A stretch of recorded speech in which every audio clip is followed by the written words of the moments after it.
Good afternoon and welcome to episode 7 of Safety Talk with myself, Mr. PPE, Vandeli Patrick Alefthariou, Director of FTS Safety Group, and Gert Hendricks, our safety coach here at FTS Safety. So we'd like to welcome you guys all here. Obviously there's a lot of uncertainty and anxiety around this coronavirus, so we thought we would discuss some of the happenings currently and how it's affecting not only the supply of PPE, dust masks, disposables and other products that have been affected by the supply chain, but also talk about some of the occupational health and safety controls that need to be adhered to, and also just in terms of employment and in terms of leave and sick leave and so let's get started. I think one of the things I would ask is, where do we start as a company? Where do we start? How do we bring Corona into the mix? Patrick, every company must have a safety management system that is currently running in their company. And the OSHA actually speaks of biological hazards. So this is just part of it.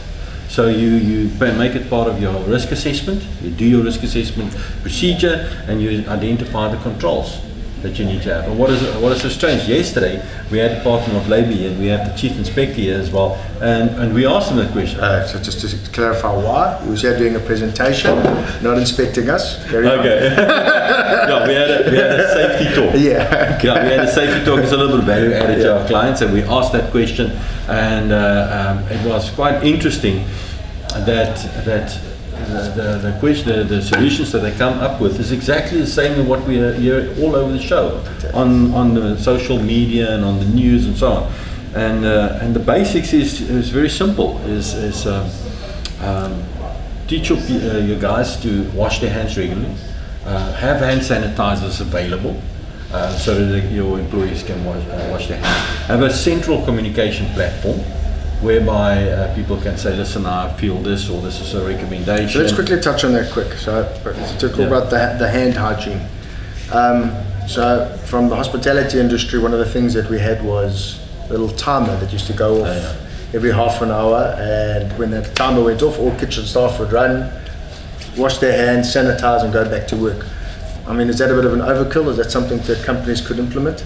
Oh, it sounds like a good plan. I really think it's a value added for companies. Maybe every half an hour is an overkill, but make it like tea time, lunch time, and so on, and force people to start doing these things. Or maybe after every interaction with someone else or any engagement. Yes. So maybe those are the disciplines to be discussing. Those are the disciplines that we. Okay, so we're saying that basically education on that, the central communication platform. That's basically management to have to inform their staff. Yes. On what to be careful of, the importance of hygiene, interaction, not touching face. So everything that's on social media, we're kind of repeating it. That's correct. And what happens to staff if they are infected, and how does that affect leave pay and all of that? Yeah, that's a very good question. I think you should get HR for that. Okay. But at this stage, I believe it is a part of their sick leave. Yeah. Okay, so that is the confirmation that we did get. Yes. It does form part of the ordinary course of business, medical certificates, everything. If they exhaust their medical leave, most employees will probably be understanding and let them take more than the 36 days, even if they haven't accumulated it. But that's obviously optional depending on the employer. Then they could, if the employer permits, allow them to take their annual leave. And thereafter it's unpaid, unless of course you have a good employer who would then say, listen, we understand it works like that. Other situations that we've had is people have been putting in quarantine. If someone has been put in quarantine and it's the company's choice to put them in quarantine, then it is the company's responsibility to pay them for that. Okay. Because they don't obviously have a medical certificate, so there is no reason for them to stay. And another suggestion would be, you mentioned, is the travel policy. Travel policy is very important. So we just had one of our suppliers, UVEX Safety, they just implemented one on Monday. No UVEX employees are allowed to fly on aeroplanes. Okay. So if they need to do any traveling, they have to travel in by vehicle, but they're not coming into contact with too many people. Okay, so I'm happy with that. Short and a lot of what you've heard on social media. Basically, wash your hands, don't touch your face. To be more specific, wash your hands regularly and after any interaction with any new person. Use sanitizers if you can't wash your hands. And let's try and put a communication where people feel safe to talk about it. If someone is feeling sick or anything like that, let them be able to say, listen, I'm not feeling well, let me rather isolate myself or work from home. That might be a good idea, and I think that should cover that. Just the last thing regarding that. In South Africa, there is still more people dying in normal working environments regarding unsafe environments and unsafe agents than in the coronavirus. Yeah. Just to put it in perspective. Okay, well the coronavirus that's a bad perspective. That means our safety level is still so low that it's still low. We're making such a big fuss of a corona, which is fair and valid, but we need to do the similar time of effort and energy in having our environment safe. Okay, so that's a big deal. Yeah, that's a big deal. That's probably going to be the title for this episode. More people are buying in unsafe acts in South Africa at this current stage than from coronavirus. I mean, that's a big statement, and it just shows how far we have to go. Everyone's got all this hype around this media attention around coronavirus, and yet day to day, just from unsafe practices and not caring enough and not talking about safety enough, more people are dying from safety. Just from that. Well, that's a big statement that we hadn't planned to talk about, but that's a big deal. Because if you think about it, in construction alone, 2 people die every single day. Yeah, I mean, that's hectic. That's hectic. And then in total, there will be 9 people in South Africa not going home. Okay, I'm going to speed this up because we've got load shedding hitting in 10 minutes. Yes. So let's quickly work through the other stuff on the agenda. So we've got, just to talk about, we're getting inundated daily with people looking for 1.5 million masks, 5 million masks, a couple even just currently for themselves. We just had a couple of meetings with various suppliers. The supply chain has been grossly negative affected.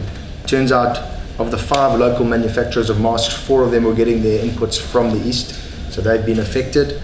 1 out of Europe, they're still manufacturing, so supply is very limited. On the same time, the big news is, do not buy into the hype. Those masks are needed for the medical practitioners that are dealing with these cases. Everyone else is buying to stockpile. All we're doing is driving the prices up and reducing the availability for industry and medical who actually need these masks. So just pay attention to that. Don't necessarily get too hyped up. The masks are more to prevent people who have got the infection from spreading the infection. Yeah. Okay. The best thing you could do is just pay attention on the hygiene side. And that is the feedback that we can give. In terms of other products being affected, we've got disposable suits that are also being grossly affected. This might take months to come right, even if the backlog in China does start and the East starts manufacturing. The supply chain, the ships that are coming are backlogged months. So we are going to have some issues there. So companies who are using disposables need to start looking at ways and areas where they can mitigate that risk and or reduce the people who are doing it. The chemical goggles have also been grossly affected. It turns out a lot of these are manufactured also outside, all of these are manufactured outside South Africa. A lot of these countries have put a ban on the export of these to keep the stock for their own markets. Just simply put, you guys know me, I'm Mr. Positive. I believe in this country, I believe in where we're headed, I believe in this industry, but there is a lot of uncertainty at the moment. But my prediction is that the coronavirus will hopefully pass quite quickly. But I do think we're going to have a negative effect on the economy due to the impacts on what it's going to do on supply chain, and I think that's going to take a couple of months to come right. But yeah, so that's the update on the product side. So we have got issues on that. It's not just us, it's all safety product companies. But yeah, so that's from me. Anything else? I think that's all correct. All right, so wish you all the best. Stay hygienic, wash hands, don't touch your face and mouths, be safe, and thank you very much.